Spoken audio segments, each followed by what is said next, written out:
आलम से जब तक न बेफिक्र होगे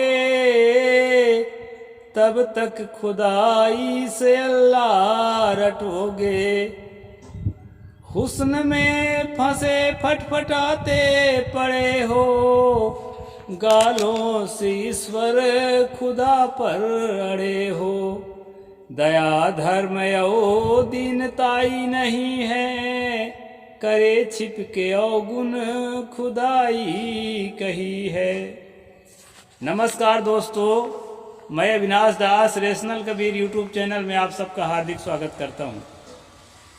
साथियों, यदि चैनल को सब्सक्राइब नहीं किए हैं तो सब्सक्राइब जरूर कर लें, शेयर करके अपने मित्रों तक सभी ग्रुपों में पहुंचाएं, बेल आइकन को प्रेस करें, ऑल नोटिफिकेशन ऑन रखें ताकि हर नया अपडेट आप तक पहुंच सके। लाइक और कमेंट जरूर करें। साथियों, इस चैनल का उद्देश्य किसी भी जाति, धर्म, संप्रदाय या व्यक्ति विशेष को आहत पहुंचाना कतई नहीं है। इस चैनल का उद्देश्य है जन जन में तर्कशीलता को विकसित करना और समाज में वैज्ञानिक सोच स्थापित करना। साथियों, हमारा रेशनलिज्म कोई नया नहीं है। प्राचीन काल से अपने अपने समय से अनेक जो है रेशनल जो सोशल एक्टिविस्ट हैं वो काम करते आए हैं। इसी क्रम में ये न्यायनामा एक छोटी सी किताब है और इस किताब में जो है रेशनलिज्म कूट कूट कर भरा हुआ है, तर्कशीलता भरी हुई है। साथियों, इसी से मैं कविता आपके सामने पाठ किया है और इसका अर्थ मैं आपको सुनाता हूँ। लेखक कहते हैं, याद रखिए, जब तक संसार के माया मोह को तवज्जो देंगे, अर्थात काम वासना, क्रोध वासना, ईर्षा वासना, लोभ वासना, तृष्णा, ये जो संसार के माया मोह है आपके दिलो दिमाग में, इनके नचाए नाचेंगे जब तक, तब तक जो है अपने आप को बेफिक्र नहीं कर पाएंगे। और जब तक आप बेफिक्र नहीं होंगे तब तक आपके अंदर सम्यक सोच नहीं पैदा हो सकती। सम्यक सोच, इसको कहते हैं वस्तुनिष्ठ सोच। जैसे को तैसा समझने की क्षमता तब तक नहीं पैदा होगी और जैसे को तैसा बोलने की क्षमता भी नहीं पैदा होगी। अगर समझ भी गए खुदा न खास्ता, इसके बाद आप जो है समझने के बाद भी आप बोल नहीं पाएंगे। क्यों? क्योंकि आग्रह होता है। जैसे मेरे अंदर आग्रह था कि मैं एक हिंदू हूं और दूसरा ये भी आग्रह था कि अमुक अमुक जातियां मेरे से नीच हैं,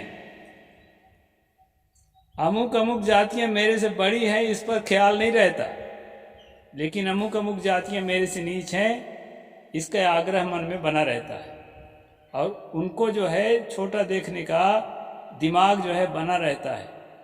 महिलाओं को पुरुष से निम्न दृष्टि से देखने का ये दिमाग में बना रहता है। तो ये जो दिमाग में बना रहता है दोस्तों, यही सांसारिकता है और इसको अगर हम तवज्जो देते रहेंगे, इससे मुक्त नहीं होंगे तो हमारा मन बेफिक्र नहीं होता है। और आज जब रेशनलिज्म मुझे मिला, तर्कशीलता मिली, आंख बंद करके किसी बात को मानना बंद किया, तब आज लगता है कि मैं एक इंसान हूँ। ये हिंदू हिंदू कुछ नहीं होता है, ये सब फेक और फर्जी है। मुस्लिम है, ईसाई है और क्या क्या है। तो दोस्तों, रेशनल बनिए, तर्कशील बनिए, बुद्धिजीवी बनिए। दुनिया के जो परंपरा है, जो ट्रेडिशन है, उस ट्रेडिशन को कब तक फॉलो करते रहेंगे? वैसे तो जिन चीज़ों को आप समझ गए हैं उन चीज़ों को जो है फॉलो नहीं करते हैं। आज जो है कई चीज़ों में सुधार हो चुकी है, तो जिन चीज़ों में सुधार नहीं हुई है उसमें भी सुधार करना हमारा काम है। इसलिए पूर्वाग्रही मत बनिए, बिल्कुल दिमाग से निकाल दीजिए कि मैं हिंदू हूँ कि मुसलमान हूँ कि ईसाई हूँ, कुछ नहीं है ये सब, सबके सब फर्जी हैं। मनुष्य केवल मनुष्य है। ऐसी सोच अपने अंदर प्रकट करिए, और सोच प्रकट करना है आपके बस की बात है। देखिए ना, कोई आदमी जब कन्वर्जन करता है, धर्मांतरण करता है, तो अपनी सोच को इतना बदल लेता है कि जहाँ जाया रहता है उसी में कट्टर हो जाता है। यानी कोई हिंदू अगर मुसलमान बन गया तो इस्लाम में कट्टर हो जाता है, हिंदू को कुछ नहीं गिनता, हिंदू देवताओं को कुछ नहीं गिनता, कितना कट्टर हो जाता है। इससे ये साबित होता है कि आदमी सोच खुद पैदा करने में सक्षम है। तो ऐसी सोच आप क्यों पैदा करते हैं कि किसी के लिए कट्टर हो जाओ, किसी के लिए दुश्मन हो जाओ, किसी के लिए मित्र हो जाओ। इसलिए ऐसी सोच क्यों ना पैदा करें कि दुश्मनी पैदा करने वाली सारी चीज़ों को दिमाग से बाहर निकाल दें। हिंदू धर्म दुश्मनी पैदा करने वाला है, इस्लाम धर्म दुश्मनी पैदा करने वाला है। दूसरे को पराया देखना, दूसरे को अपने से हीन देखना, यही अहंकार है। इसी से दुश्मनी पैदा होती है, झगड़ा होता है, आतंकवाद होता है, बम ब्लास्ट करने लगता है आदमी निर्दोष प्राणियों पर। इसलिए दोस्तों, यहाँ पर लेखक ने लिखा है, आलम से जब तक न बेफिक्र होगे तब तक खुदा ईस अल्लाह रटोगे। ईश्वर अल्लाह ये तब तक रटते रहोगे जब तक जो है पहले से जो हमारे दिमाग में थोपा गया है उसी को ढोते फिरोगे। सबके दिमाग में कुछ न कुछ थोपा रहता है। हमारे दिमाग में भी थोपा हुआ था, राम थोपा हुआ था, कृष्ण थोपा हुआ था, दुर्गा काली थोपी हुई थी, बहुत तरह के कर्मकांड थोपा हुआ था। समझ बढ़ी और सच्चाई की ओर आगे बढ़े, तब लगा कि ये सब के सब फेक और फर्जी है। इससे किसी का कल्याण न हुआ है न होगा, बल्कि अकल्याण जरूर होता है। इनको श्रेष्ठ समझ करके और दूसरा आदमी जो कुछ मान रखा है उसको निकृष्ट समझ करके हम लोग आपस में लड़ते हैं। और ये सारे लड़ाई की जड़ में है ये देवी देवता और ईश्वर फरिश्ता। तो जड़ को ही अगर खत्म कर दें अपने दिमाग से तो काहे को लड़ाई। मनुष्य बनना चाहिए। यहाँ पर लेखक ने लिखा है, आलम से जब तक न बेफिक्र होगे तब तक खुदा ईस अल्लाह रटोगे। हुस्न में फंसे फटफटाते पड़े हो, गालों से ईश्वर खुदा पर अड़े हो। आदमी वैसे शरीर में ही जीवन जीता है, भले वो अल्लाह कहे, ईश्वर कहे, स्वर्ग जाऊंगा, जन्नत जाऊंगा कहे, और उससे पूछो कब जाओगे तो कहेगा मरने के बाद जाओगे। और वहाँ क्या मिलता है पूछो तो कहे वहाँ सब प्रकार की सुख सुविधाएं हैं। ये दुनिया में तो 5% भी नहीं है सुख सुविधा जितना जन्नत में और स्वर्ग में है, ऐसा कहेगा। तो भैया जब इतना लाभ है तो ये 5% में काहे पड़े हो, अभी ये चले जाओ ना। ऐसे कह के देखो तो डंडा लेके आपके ऊपर प्रहार करने लगेगा। वो जानता है कि ये जीता है शरीर में ही जीता है। आकाश में कोई लोक है, लोकांतर है कि नहीं है, इस पर उसका खुद दिल जो है बता रहा है कि कुछ मिलने वाला नहीं है ऊपर। इसलिए कोई मारने को तैयार नहीं है और स्वर्ग को ज़्यादा सुखद बताने को तैयार है। साथियों, दिल सबके गवाही दे रहा है कि कहीं कुछ नहीं मिलेगा, न ईश्वर मिलेगा, न स्वर्ग, न जन्नत। ठीक से समझना बस है, हम समझ नहीं पाते अपने दिल की आवाज़। इसमें कहा है, हुस्न में पड़े फटफटाते पड़े हो, गालों से, केवल गालों से ईश्वर अल्लाह और स्वर्ग की बात करते हो, दिल से नहीं। क्योंकि तुम्हारा दिल तो शरीर की सुरक्षा में, शरीर के सौंदर्य में और शरीर के संबंध में दिन रात उसी में जो है अपने आप को लगाया हुआ है। ये भी सच नहीं है, जाने वाला है, लेकिन जाने के पहले जब तक जिंदा है तब तक जो है ऐसा कुछ करें जो अपने जीवन के लिए सुखद हो, अपने इर्द गिर्द के लोगों के लिए सुखद हो और समाज और राष्ट्र के लिए सुखद हो। ऐसी सोच सोचें, ऐसी बोल बोलें, ऐसे काम करें जो सुखद परिणाम को लेकर के सामने आए। यहाँ पर लेखक कहते हैं, हुस्न में फंसे फटफटाते पड़े हो, गालों से ईश्वर खुदा पड़ा दो। ईश्वर खुदा के नाम से अड़े हो, गालों से अपने कथनी और करनी में सुधार नहीं कर रहे हो। दया धर्म और दीनताई नहीं है, करे छुप के अवगुण खुदाई कही है। साथियों, ये धार्मिक लोगों के अंदर दया का भाव नहीं पाया जाता है, दीनताई का भाव नहीं पाया जाता है, धर्म नहीं पाया जाता है। अपने को धार्मिक लिखते जरूर है। धर्म पाया जाता तो किसी को सताते क्यों? आज देखिए ना, हिंदू धर्म के अंदर जो एसटी है, एससी है, जो अछूत कैटेगरी के जिनको लिख रखे हैं पहले से बदमाश लोगों ने, उनके साथ क्या व्यवहार हो रहा है। उनके बहू बेटियों के साथ बलात्कार किया जा रहा है, नंगा घुमाया जा रहा है। उन्हें थोड़ी सी आवाज उठाने पर जेलों में ठूंसा जा रहा है, और जो है उनको समता समानता में जीने के लिए हक अधिकार देने को तैयार नहीं है। जैसे करते आए हैं, जैसा ट्रेडिशन बना रखे हैं, वैसा ही उनको आज भी बनाए रखना चाहते हैं। ये कौन सा धर्म है?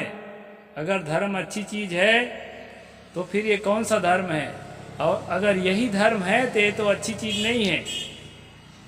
साथियों, जितने प्रकार के डिस्क्रिमिनेशन है, चाहे जाति से संबंधित हो, चाहे पद से संबंधित हो, चाहे लैंगिक हो, स्त्री पुरुष के बीच वाला संबंध हो, जितने भी प्रकार के संबंध में डिस्क्रिमिनेशन होता है, मानव को मानव नहीं समझा जाता है, वो सभी किसी न किसी धर्म के अंग हैं।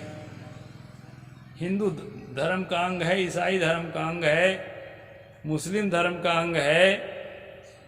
जितने अन्याय हैं, अत्याचार हैं, दुराचार हैं, सब किसी न किसी धर्म के अंग हैं। उनके ग्रंथों को पढ़ेंगे, ज़्यादातर हिंदू धर्म के ग्रंथों के अंग हैं। बस देवता कहलाने लगा, ईश्वर कहलाने लगा, वो आदमी चाहे कुछ भी करे उसको जस्टिफाई करने में लगे हैं। तो कौन सा अच्छा है भाई? अगर ऐसा ही धर्म है कि ईश्वर को सब कुछ अधिकार है, कहा है कि समरथ के नहीं दोष गोसाई, रवि पावक सुरसरी के नहीं। जिस प्रकार गंगा का दोष नहीं लगता है, अपने ही बच्चों को खाने के बाद भी उसको पुण्यात्मा मान लिया गया कहानी के अनुसार। हालांकि पानी है, वो बच्चे कहाँ पैदा करेगी, कहाँ खाएगी। फिर जो है रवि पावक, सूर्य को जो है कहा जाता है कुंती को बलात्कार किया। सूर्य तो आकाश में है और वो जो है पृथ्वी से 13 लाख गुना बड़ा है, लेकिन एक और कोई सूर्य है, देवता सूर्य, जिसने ऐसा किया। इसके बाद भी उसको कोई कलंक या दोष नहीं माना गया। विष्णु को जालंधर की पत्नी वृंदा से बलात्कार करने के बाद भी उसको भगवान माना गया। साथियों, धर्म में ऐसी चीजों को सही माना जाता है, ऐसी चीजों को जस्टिफाई किया जाता है। निर्दोष कबंध को मारने के बाद भी, यहाँ तक कि संत महात्मा, संत शंभु ऋषि को मारने के बाद भी राम जो है निर्दोष माना गया। गर्भवती पत्नी को जंगल में छोड़ने के बाद भी राम निर्दोष माना गया। क्यों? कि धर्म ऐसी चीजों को ही आपको सिखाता है, ऐसे चीजों को जस्टिफाई करता है। इसलिए दोस्तों, जो तथाकथित सो कॉल्ड धर्म है, ये धर्म आपके हितैषी नहीं है। इसलिए ऐसे धर्मों को लात मार करके और शुद्ध मनुष्य बनो। धर्म एक अफीम है, इस प्रकार के अफीम को मैं कभी समर्थन नहीं करता हूँ। यदि धर्म कोई अच्छी चीज है जिसमें दया हो, करुणा हो, प्रेम हो, दिल से दिल जोड़ने का काम करता हो, अगर ऐसा कुछ है तो उसको स्वीकार करो, उसके लिए कोई मना ही नहीं है। और वही सच्चा धर्म है। राम, श्याम, अल्लाह, ईश्वर, इनका आलंबन पकड़ करके जो धर्म का प्रचार किया गया है वो सब के सब फेक और फर्जी हैं। उस सब को त्याग करके शुद्ध मानव बनना चाहिए। सतगुरु कबीर साहिब ने यही कहा था, हिंदू कहो तो मैं नहीं, मुसलमान भी नहीं, 5 तत्व का पूतरा गए भी खेले माही। हिंदू मुसलमान कुछ नहीं, इंसान केवल इंसान है, ऐसा सतगुरु कबीर साहिब ने कहा। और उसके परंपरा में आज भी हम लोग कह रहे हैं। कई लोग कहते हैं कि ये कबीरपंथी लोग तो हिंदू हैं, हमारे कागज में लिखते भी हैं सर्वे करने वाले। अब लिखते आए हैं तो लिखते रहो भाई, लेकिन ये सच नहीं है। शुद्ध कबीर का अनुयायी जो होगा वो केवल मनुष्य होता है, वो किसी भी प्रकार से रिलीजन से, किसी रिलीजन से ताल्लुक नहीं रखता है, इत्तेफाक नहीं रखता है। इसलिए साथियों, ये न्याय नामक किताब जो है बहुत सुंदर मुझे लगी, तो मैं पढ़ करके आपको सुनाने लगा। इसमें ईश्वर अल्लाह से मुक्त होने की बात बताई गई है और आत्मसत्ता को, स्वसत्ता को समझने की बात बताई गई है। आप अपने महिमा को, अपने गरिमा को, अपनी प्रतिष्ठा को, अपने आप को समझो। आप संसार के किसी भी बड़े से बड़े महामानव से कम नहीं हैं। सिर्फ कम इसलिए हैं कि आपने इस दिशा में कोई काम नहीं किया है। इस दिशा में काम करना शुरू कर दें तो आप जो है महामानव से, आप भी महामानव हैं, मानव ही महामानव होता है। संकल्प हो हमारा, इंसान हम बन गए, बनेंगे, इंसान बन गए तो भगवान भी बनेंगे। इस दिशा में, उन्नति की दिशा में, प्रगति की दिशा में हम सब लोगों को आगे बढ़ना चाहिए और पीछे की ओर झांक कर नहीं देखना चाहिए।